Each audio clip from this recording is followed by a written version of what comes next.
The water rushed through the underground garage like a biblical flood, swallowing Karen's pristine white BMW in seconds. Marcus watched from his apartment window as she screamed into her phone, her designer heels splashing through ankle-deep water, her perfect world literally drowning around her. She'd pushed him to far stolen his late father's parking space one too many times. Now, as the fire department sirens wailed in the distance, and insurance adjusters would soon declare her car totaled, Marcus realized his brilliant revenge had just triggered something far more dangerous than he'd ever imagined. Marcus Rivera pressed his forehead against the cold apartment window, watching the rain streak down the glass like tears he refused to shed. 6 months. 6 months since Dad died, and still that damn parking space felt like sacred ground. Space? 23B in the underground garage of Riverside Towers, the spot where his father had parked his beat-up Honda Civic every single day for 15 years. "She's done it again," Marcus muttered, staring down at the gleaming white BMW X7 that sat smugly in his space. Again, the rage built in his chest like pressure in a kettle. He'd tried everything: polite notes tucked under her windshield wipers, conversations with building management, even a face-to-face confrontation that had ended with her laughing in his face. Karen Whitmore, self-appointed queen of the 7th floor, treated the entire building like her personal kingdom. His phone buzzed. A text from his sister Alina. "Dad's birthday is tomorrow. You coming to the cemetery?" The words hit him like a punch to the gut. Tomorrow marked 1 year since their father's heart attack. 1 year since Marcus had moved into Dad's apartment to be closer to the memories, to feel less alone in a world that suddenly made no sense. Marcus grabbed his keys and headed for the elevator. Enough was enough. The underground garage smelled of motor oil and damp concrete. His footsteps echoed as he approached the BMW, its pristine paint job reflecting the fluorescent lights above. A custom license plate read Karen 1, because of course it did. He pulled out his phone and called the building management office. "Riverside Towers, this is Janet." "Hi, Janet, it's Marcus Rivera in 7F. That woman is in my father's parking space again." A sigh came through the phone. "Mr. Rivera, I've spoken to Ms. Whitmore multiple times. She claims she was assigned that space when she moved in 3 years ago." "That's impossible. My dad paid for that space for 15 years. I have the receipts. I understand your frustration, but without the original lease agreement." The lease agreement burned in the fire at the management company's old office. "You know this, Janet. Everyone knows this." Another sigh. "I'll send her another notice." But Marcus hung up. Another notice. Another piece of paper Karen would crumple up and toss in the trash with that smug smile of hers. The elevator doors opened behind him, and speak of the devil Karen herself emerged, designer shopping bags in each manicured hand. She wore a cream-colored cashmere coat that probably cost more than Marcus made in a month, her blonde hair styled in perfect waves that didn't dare move in the humid garage air. "Oh," she said, spotting him near her car. "It's you again, Ms. Whitmore." Marcus kept his voice level. "We need to talk," she laughed, a sound like breaking glass. "Do we? I thought we covered everything last time. This is my parking space. I've been using it for 3 years. After my father died, your father doesn't need it anymore, does he?" She clicked her key fob, and the BMW's lights flashed. The casual cruelty of it stopped Marcus cold. He stared at her, this woman who thought tragedy was just an inconvenience to be stepped over. "You know what your problem is," Karen continued, loading her bags into the trunk. "You can't let go. Your father's gone, sweetie. Time to move on." Something snapped inside Marcus's chest. "Don't you dare." "What?" "Tell you the truth." She slammed the trunk shut. "Look around you. This is a luxury building. Your father was a maintenance worker who somehow scraped together enough money to live here. I'm a pharmaceutical sales executive who makes more in a month than he probably made in a year. Which one of us do you think really belongs here?" The words hung in the air like poison gas. Marcus felt his hands clench into fists, felt the world narrow to just her face, just that satisfied smirk. "My father," he said quietly, "was worth 10 of you." "Maybe, but worth doesn't pay parking fees, does it?" She headed toward the elevator, her heels clicking against concrete. "Oh, and Marcus, I saw your pathetic little notes. Next time you want to communicate with me, have your lawyer call mine." The elevator doors closed behind her, leaving Marcus alone with the rage and the BMW and a decision that would change everything. He stood there for a long time, breathing hard, remembering Miho his father had said during one of their last conversations, when the cancer was winning and they both knew it, "Don't let anger eat you alive. But don't let people walk over you either. Sometimes you have to fight back, you understand? Sometimes you have to show them you're not as weak as they think." Marcus pulled out his phone and called his buddy Tommy, who worked maintenance for the city water department. "Tommy, it's Marcus. Remember that favor you said you owed me?" "Yeah, man, what's up?" "I need to know about the old water mains under Riverside Towers, the ones they never properly capped when they renovated the building." A pause. Marcus, "What are you thinking?" "I'm thinking it's time someone learned that actions have consequences." "Bro, you could get in serious trouble.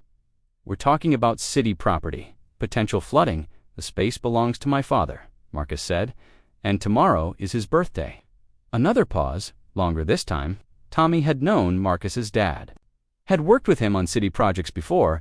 The old man saved enough to move to Riverside Towers. "There's an access panel in the basement maintenance room," Tommy finally said. "But Marcus, if you do this, you can't undo it. Water damage in an underground garage? We're talking hundreds of thousands in damages, maybe more." "Good," Marcus said. "Maybe she'll finally understand that some things are worth more than money." He hung up and looked at the BMW one more time. Tomorrow was his father's birthday.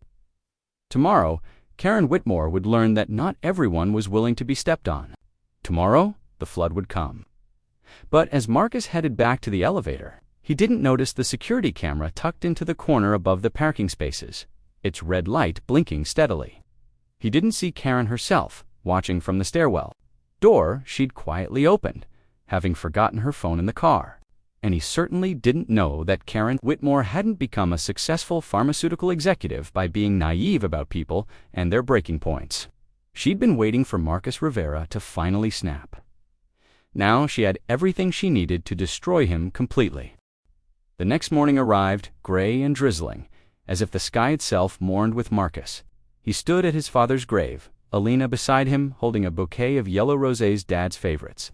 The headstone was simple: Roberto Rivera, 1958 to 2024.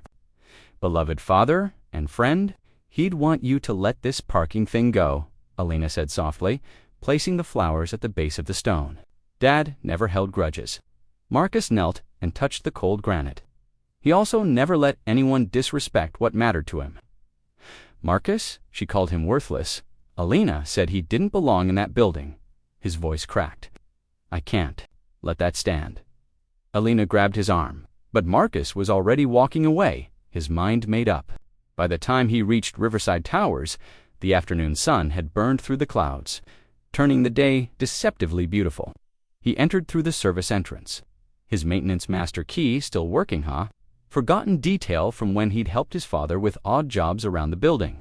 The basement was a maze of pipes, electrical panels, and forgotten storage rooms.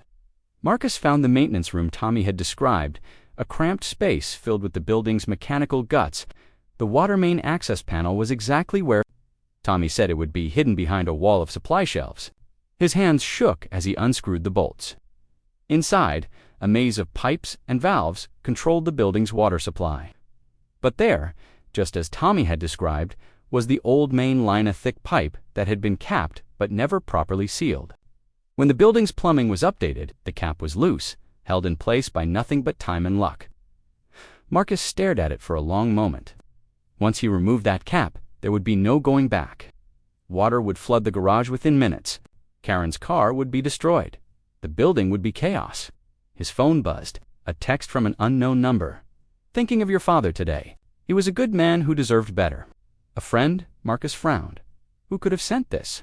But then he thought of Karen's smug face, her casual cruelty, and his resolve hardened. He gripped the cap and twisted. The first drops of water appeared.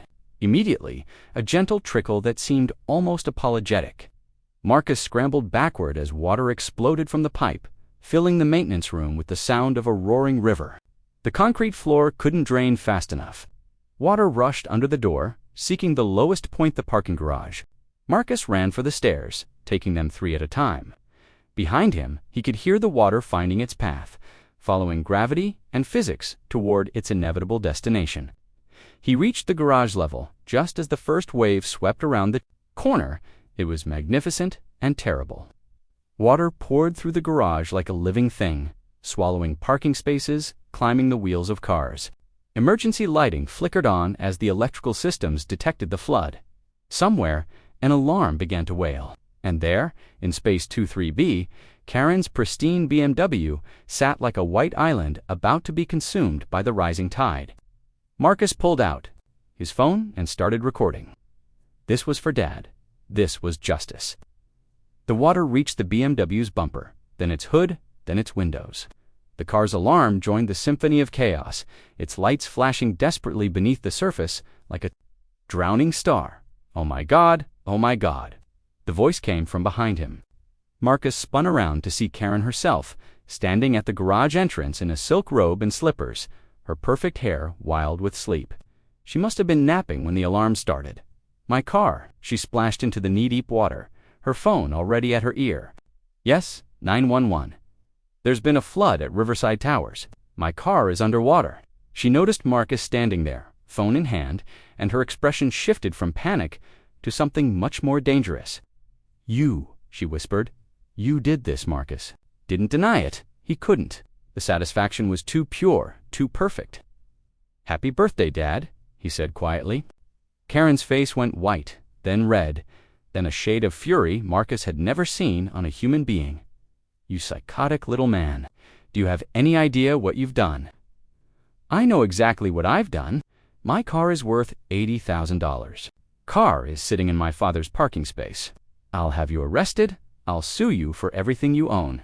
Good luck proving it." But Karen smiled then, a cold, calculating expression that made Marcus's blood freeze. "Oh, Marcus. Sweet. Marcus, you think I don't have proof?" She pulled out her phone, fingers flying across the screen. "I've been recording our conversations for months. Every threat, every angry outburst. And last night, she turned the phone toward him, showing a video-grainy security footage of Marcus near her car on the phone with Tommy. Security system sends alerts to my phone. I'm on the building safety committee, you see? I know about every security camera, every access point, every maintenance record." Marcus's satisfaction turned to ice in his veins. "But the best part," Karen continued, "is that I know about your little friend Tommy and his access to the water department systems. Amazing what people will tell you when you're buying them drinks and pretending to be interested in their work." The garage was filling with people, other residents, building management, city workers. Marcus barely heard them. The world had narrowed to Karen's triumphant face and the terrible realization of what he'd walked into. "You planned this," he whispered. "I planned for the possibility. You're not the first grief-stricken man I've had to deal with, Marcus, though you are the first one stupid enough to commit a felony over a parking space." The water was still rising, had reached the midpoint of car doors throughout the garage. The damage would be catastrophic not just to Karen's BMW, but to dozens of vehicles. The building's electrical systems, the structural integrity of the parking garage itself. "The beautiful thing," Karen said, her voice barely audible over the chaos, "is that I'm going to come out of this better than ever. Insurance will buy me a new car, better car. I'll sue you for damages, of course, but I'll also sue the city for maintaining defective water mains and the building for inadequate security. By the time I'm done, I'll own half this place." "Ma'am, you reported the flood." "Yes, officer. And I believe this gentleman here is responsible." She pointed at Marcus. "He's been threatening me for months over a parking space dispute. I have video evidence of him tampering with building systems." Marcus felt the world tilting. This wasn't justice. This wasn't revenge. This was a trap he'd walked into with his eyes wide open, by grief and rage. The officer looked at Marcus. "Sir, I'm going to need you to come with me." As the handcuffs clicked around his wrists, Marcus looked back at the flooded garage. His father's parking space was underwater now, just like everything else. The space that had meant everything to him was gone, swallowed by his own fury. But as they led him away, Marcus caught sight of something that made his blood run cold. Karen was standing in the water, her expensive slippers ruined, her silk robe soaked tanned, She was smiling. Not the angry smile of someone whose car had been destroyed, but the satisfied smile of someone whose plan had worked perfectly. She pulled out her phone and made a call. Yes, it's Karen. Phase 1 is complete. Yes, he took the bait perfectly. Now we move to Phase 2. Marcus tried to shout, tried to tell the officers what he'd heard, but they were already pushing him. Into the patrol car. Through the window, he watched Karen wave at him, her smile bright as sunshine. He'd thought he was flooding her car. She'd been drowning him all along. The holding cell smelled like bleach and desperation. Every conversation with Karen, every angry confrontation, every step that led him to this concrete box, Rivera. He hadn't called anyone. Alina didn't have that kind of money, and his savings were tied up in legal fees from settling Dad's estate. The guard led him through a maze of corridors to the processing desk, where a woman in an expensive suit waited with a briefcase. Mr. Rivera, I'm Sarah Chen, your attorney. I didn't hire an attorney. Sarah smiled a professional expression that didn't reach her eyes. You've been retained by a concerned party. We need to talk, now. 20 minutes later, Marcus sat across from Sarah in a sterile conference room, still wearing yesterday's clothes, still trying to process what was happening. Let me be clear, Sarah said, opening her briefcase. You're facing charges of felony destruction of property, reckless endangerment, and criminal mischief. The preliminary damage estimates are approaching $2 million. Marcus's stomach dropped. $2 million. 37 vehicles destroyed or damaged. Structural damage to the parking garage that may require complete reconstruction. Sarah pulled out a thick folder. The building's residents are organizing a class action lawsuit. Your friend Tommy at the water department has already been suspended pending investigation. Jesus Christ. Marcus buried his face in his hands. Tommy doesn't deserve this. This was all me, actually. It wasn't. Sarah leaned forward. Tell me about your relationship with Karen Whitmore. What do you mean? Tell me about every interaction you've had with her over the past 6 months. Marcus looked up, confused by the urgency in her voice. Why? What does it matter now? Because Karen Whitmore isn't who she says she is. The words hung in the air like a challenge to reality itself. Sarah opened her folder and spread photographs across the table. This is Karen Whitmore in Seattle, 2019. Named David Park over a disputed property line. The photo showed Karen, but with darker hair, different clothes, same predatory smile. David ended up burning down his own garage in frustration. Karen sued him, and the city walked away with $400,000. Marcus stared at the photos. That's impossible! This is Karen Whitmore in Phoenix, 2021. Another photo, she provoked a grieving son named Michael Torres into vandalizing her car. Insurance fraud, plus a settlement from the apartment complex for inadequate security. Sarah laid out more photos. Boston, 2022, Portland, 2023. Always the same pattern. Find someone vulnerable. Someone dealing with loss, push them until they snap. You're saying she's what? A professional victim. Sarah pulled out another document. Karen Whitmore's real name is Catherine Wheeler. She has a psychology degree from Northwestern and 7 years of experience working for an insurance fraud investigation firm before she went into business for herself. The conference room felt like it was spinning. Marcus gripped the edge of the table. Why are you telling me this? Because someone wants Karen Whitmore stopped. Sarah leaned back in her chair. Someone with resources, someone who's been tracking her for years. They hired me to represent you, but more importantly, what matters is that we have evidence of Karen's pattern of behavior. Video surveillance from other cities, financial records showing her insurance claims, testimony from her previous victims. Sarah smiled, and this time it was genuine. What matters is that we can prove she deliberately provoked you into committing a crime. Marcus felt a spark of something he hadn't felt since the handcuffs clicked shut. But first, Sarah continued, I need you to tell me everything. Because, if I'm right, Karen made mistakes with you that she didn't make with the others. For the next hours, Marcus told his story. Every detail, every word Karen had said, every calculated cruelty. Sarah recorded everything, taking notes, occasionally asking for clarification. The security footage, Marcus said suddenly. She said she had security footage of me in the garage, talking to Tommy. But how did she get access to building security systems? Sarah's pen stopped moving. What exactly did she say? That she was on the building's safety committee, that she got alerts sent to her phone. Marcus, there is no safety committee at Riverside Towers. I checked. Sarah's eyes were bright with excitement. And building security footage requires a warrant or management approval to access. If Karen has been monitoring security cameras illegally, ... double quotes, she's been watching everyone. Not just watching, recording, studying, learning residents' routines, their vulnerabilities, their pressure points. Sarah stood up and started pacing. Marcus, what if you weren't her first target in the building? What if she's been running cons on multiple residents? The pieces clicked together in Marcus's mind. She knew about my father's death before I ever told her. She knew details about his work history, his finances.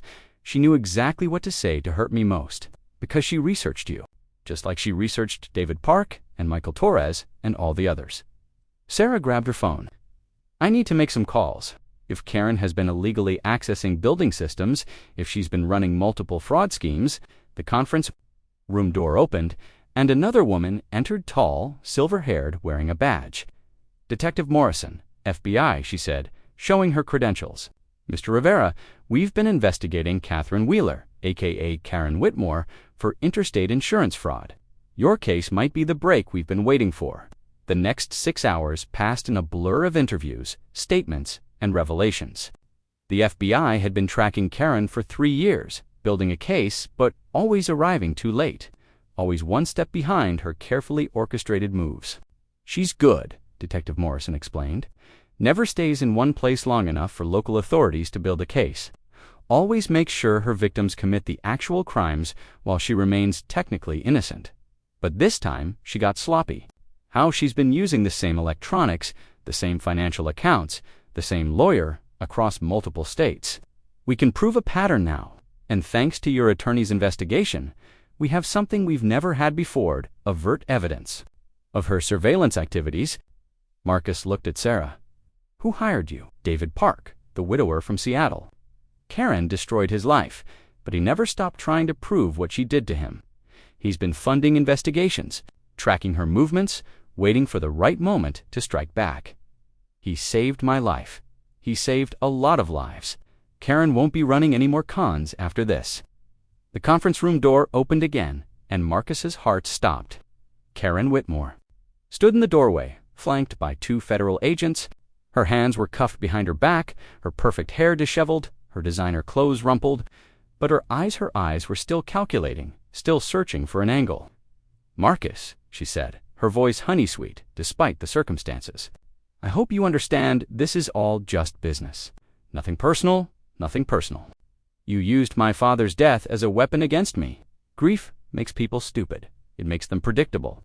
She smiled, that same predatory smile. It makes them easy. Detective Morrison stepped forward. Catherine Wheeler, you're under arrest for wire fraud, insurance fraud, interstate racketeering, and about 12 other federal charges. You have the right to remain silent. As they led Karen away, she looked back at Marcus one last time. You know what the funny thing is? I actually did like your father. He was one of the few decent people in that building. It's almost a shame. He had to die for me to get to you. The words hit Marcus like a physical blow. Even now, even in handcuffs, she was still trying to hurt him. But this time, it didn't work, because Marcus finally understood something his father had tried to teach him. Some people were just broken inside, poisoned by greed and cruelty, until they lost everything that made them human. You couldn't reason with them or appeal to their better nature. You could only stop them. 3 months later, Marcus stood in the rebuilt parking garage of Riverside Towers. Space 23B had been repainted, the concrete gleaming under new LED lights. A small plaque near the space read, "In memory of Roberto Rivera, who believed good people deserved respect." Alina stood beside him, holding a cup of coffee and shaking her head. I still can't believe she was running cons on half the building. The FBI found 7 other residents she was targeting, Marcus said. Mrs. Patterson on the 3rd floor, that young couple with the new baby, the veteran in 8C, she had files on all of us. And now she's looking at 25 to life in federal prison. Turns out insurance fraud across state lines is serious business. Marcus smiled. David Park called yesterday. The FBI recovered almost $2 million from her various accounts. Every victim is getting restitution. Alina nudged his